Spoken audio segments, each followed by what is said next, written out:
អូខេសួស្តីអ្នកគ្នាស្វាគមន៍កាន់វីដេអូថ្មីថ្ងៃនេះគឺយើងនឹងនិយាយអំពី Sharingan នៅក្នុងពិភពលោក anime គឺមានថាមពលច្រើនខ្លាំងតែដែលអ្នកនិពន្ធគាត់បានបង្កើតឡើងមកតាមលក្ខណៈប្លែកៗខុសពីគ្នាដែលធ្វើឲ្យតាក់ទាញនៅចិត្តអ្នកទស្សនាជុំវិញពិភពលោកតែម្ដងដែលក្នុងនោះគឺមានថាមពលមួយដែលបានធ្វើឲ្យអ្នកទស្សនានៅជុំវិញពិភពលោកមានការចាប់អារម្មណ៍ខ្លាំងជាងគេតែម្ដងនោះគឺជាថាមពលស្មែតថាមពលស្មែតគឺបានអ្នកនិពន្ធនៅក្នុង anime កែប្រែនៅពណ៌និងបន្ថែមនូវសញ្ញាជាច្រើនចូលទៅកាន់ស្មែតទាំងអស់នោះដែលធ្វើឲ្យកៅស្មែតទាំងអស់នោះមានភាពខុសប្លែកអំពីស្មែតធម្មតានិងមាននូវសមត្ថភាពខុសប្លែកពីគ្នាបែបនេះហើយធ្វើឲ្យអ្នកទស្សនាជុំវិញពិភពលោកគឺមានការចាប់អារម្មណ៍ខ្លាំងមែនទែនទៅលើថាមពលស្មែតទាំងអស់នោះដែលថាមពលស្មែតទាំងអស់នោះបានលេចមុខនៅក្នុង anime ច្រើនខ្លាំងមែនទែនដូចជា Smet Gas គឺជាថាមពលស្មែតមួយដែលអាចគ្រប់គ្រងនៅអ្នកដទៃបានជាស្មែតរបស់ Leos Bacterian នៅក្នុង anime Code Geassស្មែត Shikigami ជាស្មែតដែលអាចមើលឃើញនៅឈ្មោះពិតនិងអាយុដែលត្រូវស្លាប់របស់អ្នកណាម្នាក់នៅក្នុង anime Death Note ឬក៏ជាស្មែត Six Eye ដែលជាស្មែតមួយដែលអាចមើលបានឆ្ងាយមើលបានច្បាស់អាចមើលឃើញអំពីចំណងនៃ Curse Energy អាចដឹងអំពីដំណើរការនៃ Curse Technique របស់អ្នកណាម្នាក់ថែមទាំងអាចធ្វើឲ្យអ្នកដែលមានស្មែត Six Eye មួយនេះប្រើនៅ Curse Energy ដោយមិនបានបាត់បង់នៅ Curse Energy សូម្បីតែ 1% តែម្ដងជាស្មែតរបស់ Satoru Gojo នៅក្នុង anime Jujutsu Kaisen អីជាដើមដូចគ្នានេះដែរនៅក្នុង Naruto ក៏មានថាមពលស្មែតផងដែរដែលគេបានដាក់ឈ្មោះឲ្យថ្មីថាជា Dojutsu ហើយ Dojutsu នៅក្នុង anime Naruto គឺមានច្រើនខ្លាំងមែនទែនចាប់ពីក្នុង Naruto រហូតដល់ Manga Boruto to Blue Vertical នោះប៉ុន្តែថ្ងៃនេះគឺយើងផ្ដោតតែទៅលើ Smet Sharingan តែប៉ុណ្ណោះSharingan គឺជា Genki Genkai កម្រិតខ្ពស់មួយនៅក្នុង Genki Genkai ទាំងអស់ហើយសម្រាប់ Genki Genkai វាគឺជា Broadland Limit ឬក៏ជា Skill ឬក៏ជា Technique ប្រចាំតកូតចំនួននឹងឯងហើយសម្រាប់ Dojutsu ឬក៏ជា Eye Technique នៅក្នុង Genki Genkai គឺមានដូចជា Sharingan របស់ Pac Uchiha Byakugan របស់ Pac Hiruga ឬក៏ជា Ring Rasengan អីជាដើមហើយសម្រាប់ Genki Genkai ឬក៏ជា Broadland Limit គឺមិនមែនមានក្រុមដែលជា Dojutsu ឬក៏ជា Eye Technique មួយនោះទេគឺវាមានច្រើនទៀតដូចជា Natural Release Comprehension គឺជាការបញ្ចូលនៅធាតុចំនួន2បញ្ចូលគ្នាដើម្បីបង្កើតនៅធាតុថ្មីមួយទៀតដូចជាការបញ្ចូលនៅ Water Release និង Wind Release បង្កើតទៅជា Air Release ឬក៏ជាការបញ្ចូលគ្នាលើ Earth Release និង Water Release បង្កើតបានជា Wood Release អីជាដើម Unix Body Alteration មាន Bond Manipulation របស់ Pac Gaguya អីជាដើមប្រវត្តិមុននឹងមានរឿងអ្វីៗទាំងអស់ត្រូវបានកើតឡើងមុននឹងមាននៅភូមិ Konoha Kakure ឬក៏ជា Hidden Leaf Village ឬក៏មុននឹងមានសង្គ្រាមរវាងអាសូរ៉ានិងអ៊ីនត្រាគឺមាននៅមនុស្សស្រីម្នាក់បានធ្លាក់ទៅលើមេឃមកដែលមនុស្សស្រីម្នាក់នោះត្រូវបានគេស្គាល់ថាគឺជាមេដានៃ Chakra ឬក៏ជាអ្នកដែលបាននាំយកនៅ Chakra មកដល់ពិភព Shinobi នឹងឯងហើយនាងមាននៅស្មែតមួយដែលមានឈ្មោះថា Rene Sharingan ដែលជា Dojutsu ដំបូងគេនៅក្នុងពិភពលោក Shinobi ហើយមនុស្សស្រីម្នាក់នោះគឺជា Kaguya Otsutsuki គឺជា Final Boss នៅក្នុង Naruto Shippuden នឹងឯង Kaguya នាងមាននៅកូនប្រុសចំនួន2នាក់គឺកូនច្បង Hakuromo Otsutsuki ដែលត្រូវបានគេស្គាល់ថាជា Sage of Six Paths និង Hamura Otsutsuki ដែលជាដូនតានៃ Pac Hyuga ហើយ Hakuromo Otsutsuki គឺគាត់មាននៅកូនប្រុសចំនួន2នាក់ទៀតគឺកូនច្បង Indra Otsutsuki និងកូនពៅ Asura Otsutsuki ហើយ Asura គឺជាដូនតានៃ Pac Uzumaki និង Senju ចំណែកឯ Indra ច្បាស់ណាស់គឺជាដូនតានៃ Pac Uchiha ការភ្ញាក់ឡើងឬក៏ Awaken ការ Awaken នៃ Sharingan របស់ Pac Uchiha គឺតម្រូវឲ្យសមាជិកមួយនៃ Pac Uchiha Clan ត្រូវតែជួបនៅរឿងរ៉ាវណាមួយដែលប៉ះពាល់ឈឺចាប់ទៅដល់អារម្មណ៍របស់ពួកគេខ្លាំងឧទាហរណ៍ Sasuke Awaken នៃ Sharingan ដំបូងនៅពេលដែល Itachi សម្លាប់នៅ Pac Uchiha Clan ចោលទាំងអស់ហើយបើការជឿចាំនោះខ្លាំងបន្តិចនឹង Awaken ទៅដល់ Tome 1ឬក៏2តែបើខ្លាំងបំផុតនោះគឺនឹងដល់ Tome 3យកតែម្ដងហើយសម្រាប់ Tome ហ្នឹងគឺជាក្របគត់ឬក៏ម៉ាកដែលស្ថិតនៅក្នុងក្របមេ Sharingan ហើយសម្រាប់ Tome គឺមិនមែនត្រឹមតែធ្វើឲ្យ Sharingan មើលទៅcool តែប៉ុណ្ណោះនោះទេគឺថែមទាំងផ្ដល់នូវ ability ឬក៏ជាសមត្ថភាពផ្សេងៗទៅដល់ user របស់វាថែមទៀតផងដែលនេះគឺខុសអំពី Byakugan របស់ Pac Hyuga តែម្ដងដោយសារតែសមាជិកមួយនៃ Pac Hyuga គឺមិនចាំបាច់ Awaken នៅ Byakugan នោះទេគឺពួកគេកើតមកភ្លាមគឺមាននៅ Byakugan ស្រាប់តែម្ដងគ្រាន់តែចំណាយពេលមួយចំនួនក្នុងការវឹកហាត់នៅ Byakugan ឲ្យស្ទាត់ជំនាញជាងមុនតែប៉ុណ្ណោះការវិវត្តរបស់ Sharingan គឺមានចំនួន6មាន Sharingan Tome 1 Tome 2 Tome 3 Monkey Sharingan Eternal Monkey Sharingan និង Ren Rasengan Sharingan ตัวเมមួយគឺបានផ្ដល់នូវសមត្ថភាពមួយទៅកាន់ user របស់វាគឺអាចមើលឃើញនៅចលនាបានច្បាស់អាចសម្គាល់នៅលម្អិតតូចៗដែលមនុស្សផ្សេងទៀតដែលមិនអាចឃើញអាចមើលឃើញអំពីឆាក្រា Flu អាចសង្កត់ប្រភេទឆាក្រាផ្សេងៗគ្នាបានថែមទៀតផង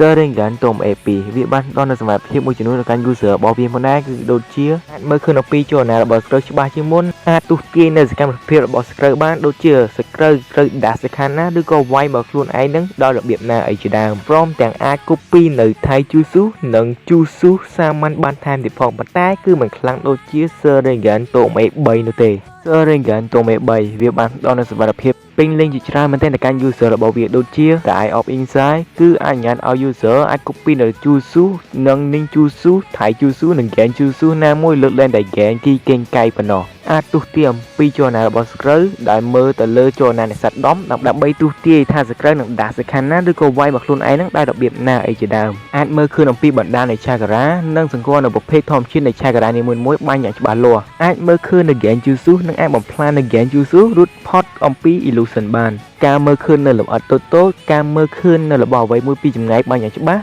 និងធ្វើឲ្យគូក្បាលនឹងមាននៅដំណើរការយ៉ាងលឿនបង្ហាញនៅរូបភាពបានយ៉ាងច្បាស់លាស់ដែលធ្វើឲ្យពួកគេនឹងអាចគិតអំពីការអត្ថាករបស់ Scroll បានយ៉ាងលឿនឧទាហរណ៍នៅពេលដែលអ្នកណាម្នាក់វាយមក Sharingan user នោះ Sharingan user នឹងឃើញថាកណ្ដាប់ដៃនោះហោះមកយឺតដែលធ្វើឲ្យពួកគេនឹងមានពេលវេលាគ្រប់គ្រាន់ក្នុងការដាស់គេចខ្លួនបានផងដែរអាចដឹងថាអ្នកណាកំពុងតែនិយាយអ្វីទោះបីជាម្នាក់នោះនៅឆ្ងាយហើយមិនបានឮសំឡេងគេក៏ដោយគ្រាន់តែមើលមាត់ក៏ដឹងថាអ្នកនោះនិយាយអីដែរនឹងមាននៅការចងចាំយ៉ាងល្អគ្រាន់តែឃើញអ្នកណាម្នាក់បានតែមួយដងគត់តែម្ដងប៉ុន្តែគឺដឹងតែម្ដងថាម្នាក់នោះមានទម្រង់មួយយ៉ាងម៉េចនិងអាចសង្កត់បានភ្លាមៗតែម្ដង The Eye of His Flotation គឺជាការបង្កើននៅ illusion ដើម្បីបោកប្រាស់នៅ Scroll ការគ្រប់គ្រងចលនាគឺជាការធ្វើឲ្យគោលដៅនឹងជាប់ក្នុង paralysis ឬក៏ជាភាពខួនដែលគ្រប់គ្រងនៅចលនារបស់ពួកគេមិនឲ្យពួកគេនឹងដាស់បានការបញ្ជាឲ្យអ្នកណាម្នាក់ធ្វើអ្វីមួយតាមដែល Sharingan user ចង់បានឧទាហរណ៍ Itachi ធ្វើឲ្យ Sasuke សម្លាប់អាចគ្រប់គ្រងទៅលើ Tebi បានដែល Sharingan user អាចបញ្ជានៅ Tebi ឲ្យធ្វើអ្វីក៏បានតាមដែលចិត្តរបស់ពួកគេចង់ឧទាហរណ៍ Madara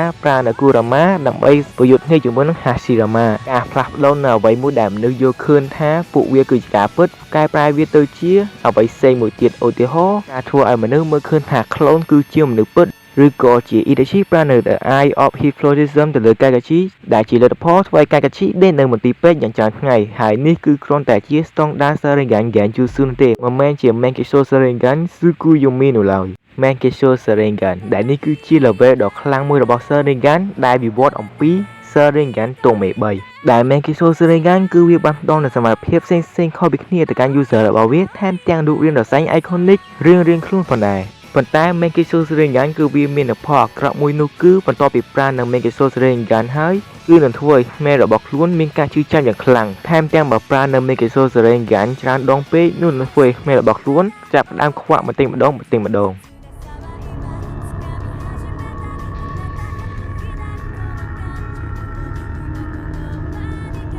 Menkyo Sharingan Amatokami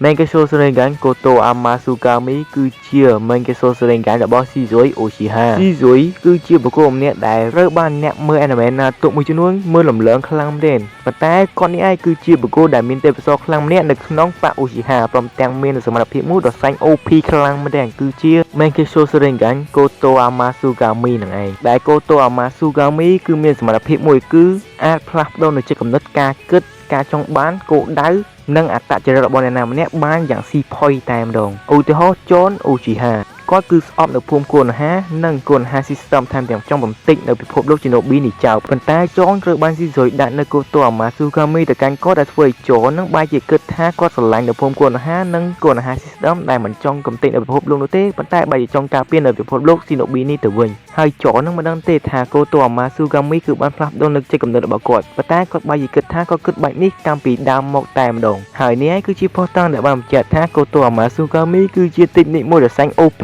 ខ្លាំងមែននៅក្នុង Naruto ហើយនេះក៏ជាមូលហេតុដែលធ្វើឲ្យ Danzo ចង់បានផ្នែករបស់ Shizui ខ្លាំងយ៉ាងនេះដែរប៉ុន្តែ Koto Amasukami គឺវាមាននៅផលវិបាកមួយនោះគឺវាមាននៅ cooldown ហើយ cooldown របស់វាមិនដូច Ichibatsu Tensei មានរយៈពេល5វិនាទីទៅ6វិនាទីនោះទេគឺមានរយៈពេលទៅដល់10ឆ្នាំយកតែម្ដងតែបើរួមសំរាងកាយរបស់ខ្លួនជាមួយនឹងកោសិការបស់ Hashirama គឺនឹងទម្លាក់នៅ cooldown ពី10ឆ្នាំមកសក្រឹម1ឆ្នាំវិញ សម្រាប់ស៊ូសាណូរបស់ស៊ីស៊ុយគឺបង្ហាញខ្លួននៅក្នុង anime បានត្រឹម2 វិនាទីទៅ3 វិនាទីតែប៉ុណ្ណោះដែលបង្ហាញខ្លួនត្រឹមតែជា skeleton race cake form តែប៉ុណ្ណោះដែលស៊ូសាណូរបស់ស៊ីស៊ុយមើលទៅគឺស្រាលមែនតើមិនដូចនឹងស៊ូសាណូរបស់អ្នកផ្សេងទៀតនោះទេតែមើលទៅគឺ Basky និង Harry Armor តែម្ដងប៉ុន្តែសម្រាប់ស៊ីស៊ុយមើលទៅគឺស្រាលនិង fitable ខ្លាំងមែនតើហើយដូចនឹងស៊ូសាណូរបស់អ្នកផ្សេងទៀតស៊ូសាណូរបស់ស៊ីស៊ុយក៏មានអាវុធផងដែរដែលវាគឺជា Spiral Sword ឬក៏ជា Gear Blade ហើយសម្រាប់ Gear Blade នេះគឺជាដាវដែលអាចបង្វិលបានគឺមានកម្លាំងដូចជា Dorado យ៉ាង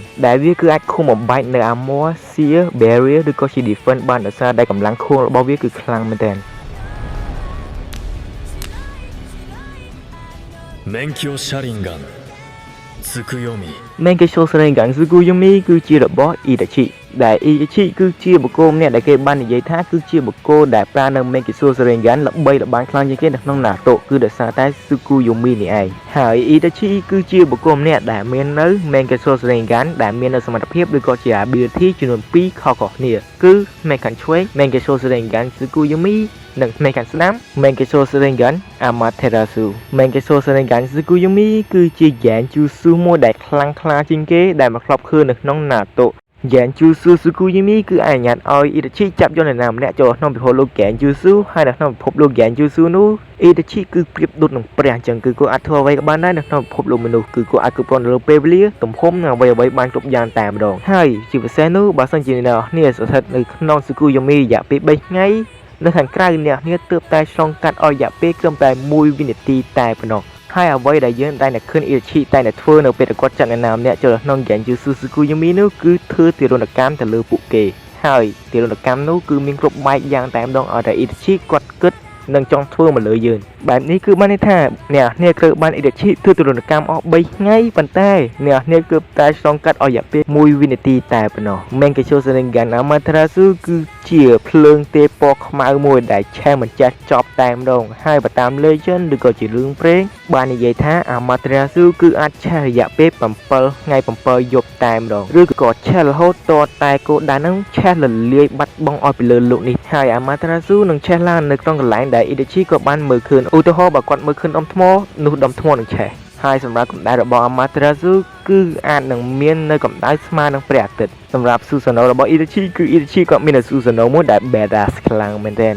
ដែល Susanoo របស់ Itachi គឺបានបង្ហាញខ្លួនលើកដំបូងនៅក្នុង Fate Battle Between Brothers គឺជាអាកមួយដែល Sasuke និង Itachi ប្រយុទ្ធគ្នាជាលើកចុងក្រោយនឹងឯងដែល Susanoo របស់គាត់បង្ហាញចេញមកលើកដំបូងគឺក្រុមតែជា Shumendon Form តែប៉ុណ្ណោះដែលមាននៅពណ៌ក្រហមឬក៏ជាពណ៌ក្រហមលាយទឹកក្រូចហើយសារៈហេតុផលដែលខ្ញុំបាននិយាយថាវាគឺ badass គឺដោយសារតែ Susanoo របស់ Itachi គឺមាននៅអាវុធ Legendary ចំនួន2តែម្ដងនោះគឺជា Tosca Blade និង Yata Mirror ដែល Tosca Blade ឬក៏ជាដាវ Tosca គឺមាននៅសមត្ថភាពមួយដែលអាចទប់យកនរណាម្នាក់ដែល Tosca Blade ចាក់ចំទាញទៅក្នុងពិភពលោក Genjutsu ហើយធ្វើការសៀឬក៏ជាការចាប់ឃុំនៅម្នាក់នោះចូលទៅក្នុងពិភពលោក Genjutsu មួយនោះដោយជាប់មួយជីវិតតែម្ដងដែលគ្មានវិធីណាឡើយដែលអាចដុតគេចខ្លួនបាននោះទេសម្រាប់ Yata Mirror វិញឬក៏ជាកញ្ចក់ Yata ទោះបីជាវាមានឈ្មោះថាជាកញ្ចក់ក៏ដោយប៉ុន្តែវាមិនមែនជាកញ្ចក់ឆ្លោះមុខនោះទេវាគឺជាខែទៅវិញដែលអាចស្ទប់យកនៅរាល់ការ attack ឬជាការវាយប្រហារមកលើ Susanoo បានទាំងអស់តែម្ដងជាមួយនឹង Legendary Weapon ទាំងពីរនេះគឺបានធ្វើឲ្យ Susanoo របស់ Itachi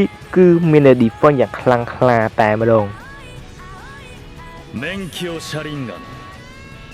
Amaterasu Menkyo Sharingan Amaterasu គឺជារបស់ Sasuke ហើយ Amaterasu របស់ Sasuke គឺខុសពី Amaterasu របស់ Itachi ដែល Itachi គឺគាត់មិនអាចបន្លត់នៅភ្លើង Amaterasu ដោយខ្លួនឯងបាននោះទេគឺគាត់ត្រូវការឲ្យភ្លើង Amaterasu រលត់ដោយខ្លួនឯងប៉ុន្តែសម្រាប់ Sasuke វិញគឺគាត់អាចបន្លត់នៅភ្លើង Amaterasu បានដោយខ្លួនឯងតែម្ដងហើយ Menkyo Sharingan របស់ Sasuke គឺមាន ability មួយទៀតនោះគឺជា Menkyo Sharingan Kakuzuchi ដែល Kakuzuchi គឺមាន ability មួយដែលអនុញ្ញាតឲ្យ Sasuke អាច manipulate ឬក៏អាចគ្រប់គ្រងទៅលើភ្លើងទេពពណ៌ខ្មៅ Amaterasu បានដោយកែប្រែវាទៅជាអាវុធផ្សេងៗដើម្បីទប់ទល់ជាមួយនឹងសត្រូវសម្រាប់ Susanoo របស់ Sasuke គឺបង្ហាញខ្លួនក្នុងទម្រង់ជា Shumendon Susanoo និងមាននៅពណ៌ស្វាយហើយ Susanoo របស់គាត់គឺមានអាវុធផងដែរដូចជាដាវឬក៏ជាស្នាហើយគាត់គឺអាច combo នៅ Amaterasu និង Susanoo បានដោយប្រើនៅការ Kakuzuchi manipulate ឬក៏គ្រប់គ្រងនៅ Amaterasu កែប្រែវាទៅជាគ្រាប់ស្នាឬក៏ជាអាវុធផ្សេងៗដើម្បីឲ្យ Susanoo ប្រើប្រាស់ក្នុងការប្រយុទ្ធគ្នាជាមួយនឹងសត្រូវបាន Mangekyo Sharingan Kamui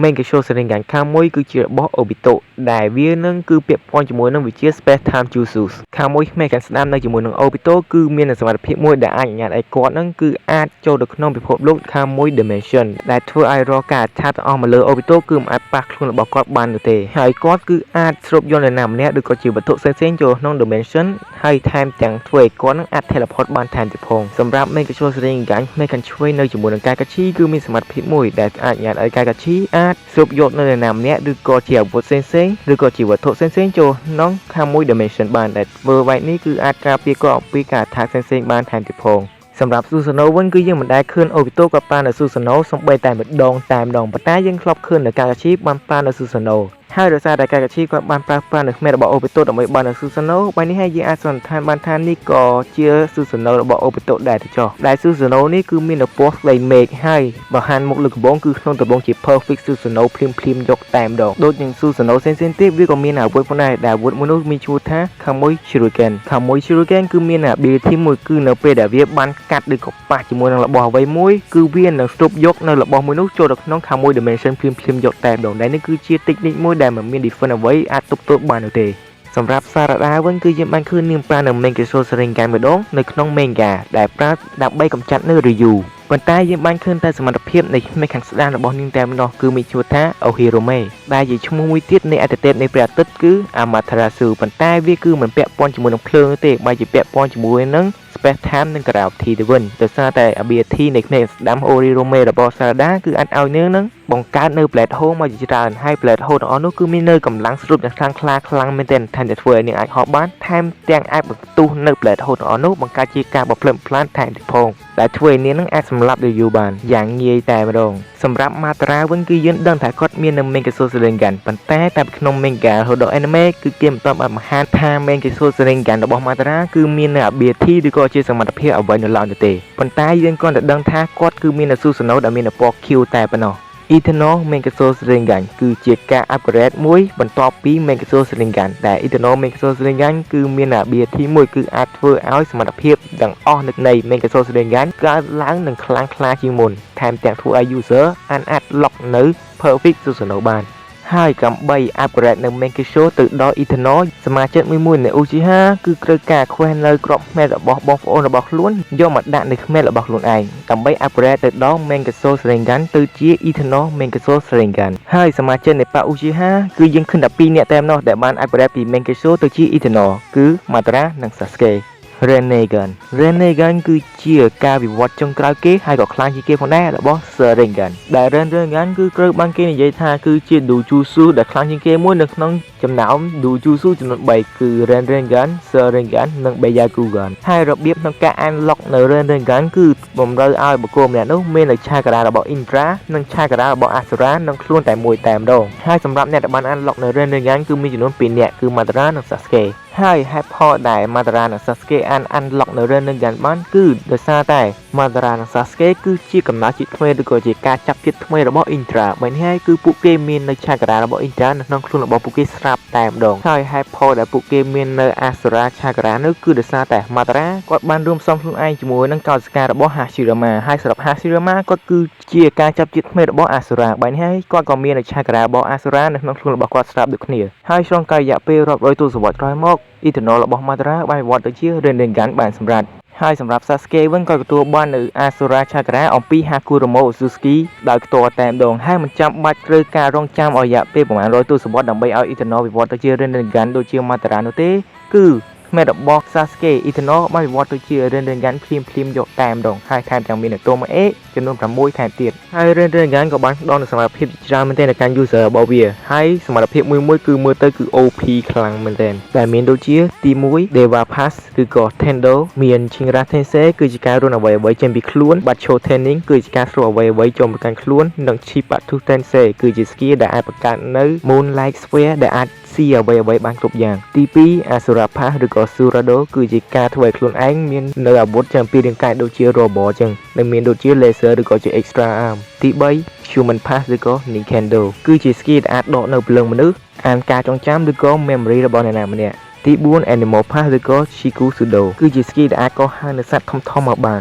ទី5 Peta Pass ឬក៏ Kakido គឺជាស្គីដែលអាចស្រូបយកនៅ Ninjutsu ឬ Chakra ថែមទាំងអាចការពារខ្លួនឯងបានអំពី Chakra ឆាកថែមទៀតផងទី6 Naraka Pass ឬក៏ Shingokudo គឺជាស្គីដែលអាចកោះហៅនៅ King of Hell ឬក៏ស្ដេចនៃខណ្ឌនរកសម្រាប់ Madara គឺមានសមត្ថភាពពិសេសពីរទៀតនៅក្នុង Rinnegan គឺ Limbo Clone គឺជាការបង្កើតនៅ Clone ដែលបបាំងកាយនៅក្នុង Limbo Dimension ដែលមិនអាចឲ្យអ្នកណាមើលឃើញឬក៏អាចប៉ះពាល់បានទេប៉ុន្តែបើសិនជាមានអ្នកណាដែលមានថាមពល Six Pack គឺពួកគេអាចមើលឃើញនិងប៉ះពាល់ Limbo Clone បានទី2គឺជាការកម្លែកអាចកាយមកនឹងឯងតែគាត់គឺអាចសមន់នៅអាចកាយមកជាច្រើនដើម្បីកំទេចនៅសក្រើបានសម្រាប់ Sasuke វិញគាត់ក៏មាននៅ ability របស់ Rinnegan ស្តង់ដារដែរដូចជា Madara ចឹងដូចជា Chippaku Tensei អីជាដើមប៉ុន្តែ Sasuke គឺគាត់មាន skill មួយចំនួនទៀតដែលធ្វើឲ្យគាត់ដូចខ្លាំងជាងមុនថែមទៀតដូចជា Kame no Mi Hashira ដែលវាគឺអនុញ្ញាតឲ្យ Sasuke អាច teleport ផ្លាស់ប្ដូរទីតាំងជាមួយនឹងអ្វីក៏បានដែរប៉ុន្តែគឺកំណត់ចម្ងាយឬក៏ Sasuke ក៏អាចបង្កើតនៅ portal មួយដើម្បី teleport ទៅទីណាក៏បានដែរទោះបីជា Strong Dimension ក៏បានផងដែរ